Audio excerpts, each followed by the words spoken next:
JD Vance 为什么会被川普总统选为他的副手来竞选呢？我们来听一听小川普是怎么回答的。另外呢，我也有亲自问到小川普，在他的爸爸，也就是川普总统意识到自己遭到枪击的时候，当时脑子里在想什么？我们一起来听一下。Did your father tell you what went through his mind when he got shot? Just get back in the game and keep going. That's what he does. Everyone these days, especially, everyone's sort of a tough guy on the internet. When you're actually shot at, when you're actually tested, that's when you see what people are really made of. And I think the entire world saw what my father's really made of on Saturday. Most people wouldn't do that. He did it because that's who he is. That's who he's always been. First of all, a huge sorry from the Fox family to what happened to your father. How's he feeling today? Is he ready for what's in store for him this week? And what did you say to him when that first happened? I literally called him, and him and I have an interesting relationship. My first words, the first words out of my mouth were, "You're the biggest badass I've ever seen," and I actually mean that, right? I sort of just said it. Everyone these days is a tough guy on the internet or on a keyboard, but when you've actually been shot and you can get up, defiant, fist in the air, telling people to stay in the game, to fight. That's exactly the kind of leadership we need. That's actually a man that's been tested. Everyone thinks they're going to be the tough guy. Most aren't. He is, and I could not have been more impressed with him in that moment, and I've been impressed with him for a long time. This was an incredibly close call, and the former First Lady Melania Trump, put it so eloquently in her letter that it was so close. Her whole life could have changed. Your life could have changed. What did you feel in that moment when you found out what had happened, when just the first pieces of information were coming out? Yeah, no, it was very tough because it took me about 90 minutes to actually get anything, right? They'd lock everything down. He's in the hospital. There's no cell phones, I assume, because of potential IED type stuff when they don't know what's going on. So I got a call, my father's been shot, and that's the only information you have, and it took about 90 minutes to even find out that he's alive and well. So that was a rough time. And then I spoke to him and I said what I said, and we sort of even in that moment he was still having some levity, and you just back in the game, and it was incredible. It was actually a couple hours later when you sit down, you start reading it, you start seeing the videos, that's when it was like just the adrenaline dump hits, and it was different. It was a life-changing experience. He's moving on now with this VP pick, JD Vance, who obviously was a favorite of yours. Talk to me about why, and what you told your father.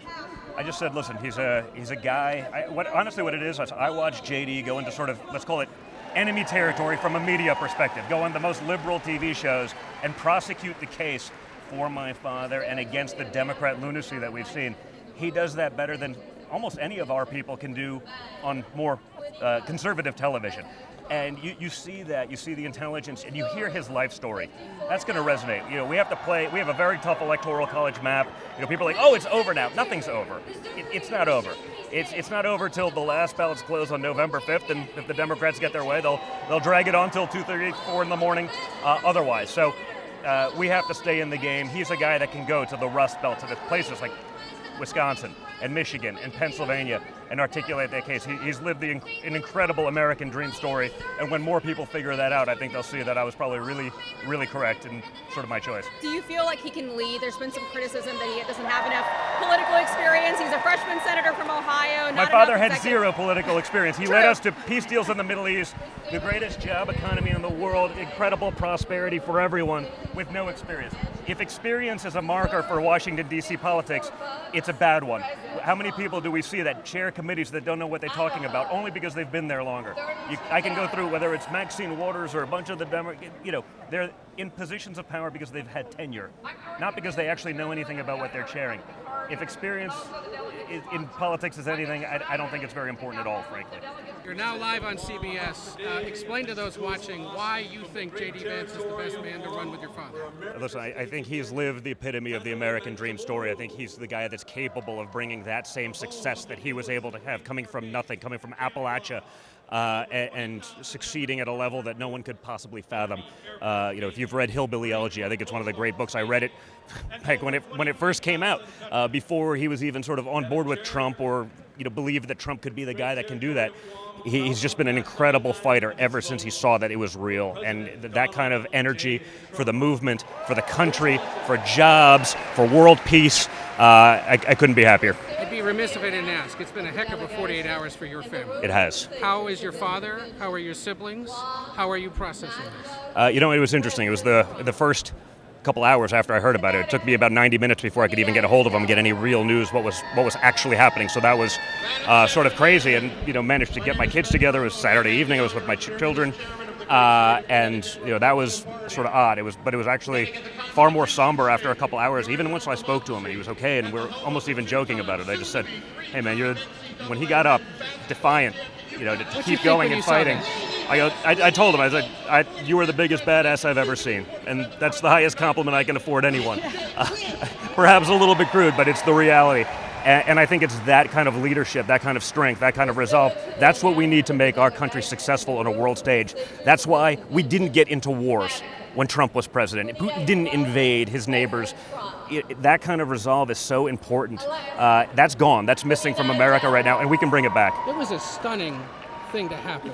Has he had enough time to really process what happened? Is this the right place for him to be this week? I think it's the right place. I mean, he sees the magnitude of the decisions that it takes to be the President of the United States. He understands people's, their families, their livelihoods, just dependent on that man's success. The guy that you want seconds after being able to be shot to get up and want to keep fighting and engage. That's exactly what we need. So he gets it. He understands the moment. He's never going to stop and he's never going to back down. That's not his style. I was struck by your sister and your brother, and I think yourself, saying that, it was the anniversary of your mother's death, and it's belief that you guys think she had something, a sense of protection over her.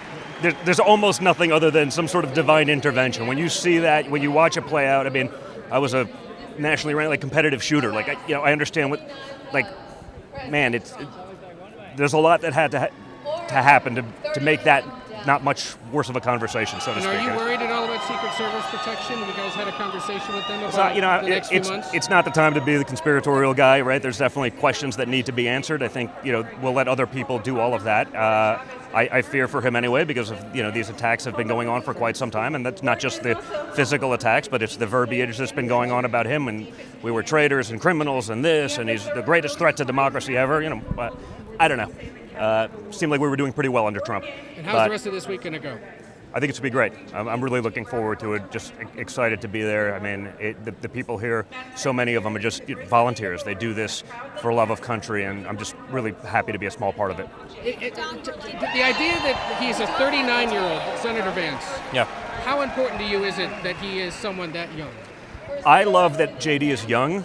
My father built Trump Tower at 37. You can be young and accomplished. I love that he's young because I see him as someone who can actually carry sort of that America First movement forward, not going back to the neocon, warmongering Republican Party of the past. It's about a new generation of Republican Party, and I think he's a young guy that can carry that. He can bring that message. The heir to the movement? Well, yeah, it's certainly one of them. I wish we had a bench of hundreds, but we don't. Maybe that'll expand. Maybe it'll continue to grow over the next 4 years. But I like so much about what he's able to do and the way he's going to be able to prosecute that case. I think it couldn't be more critical.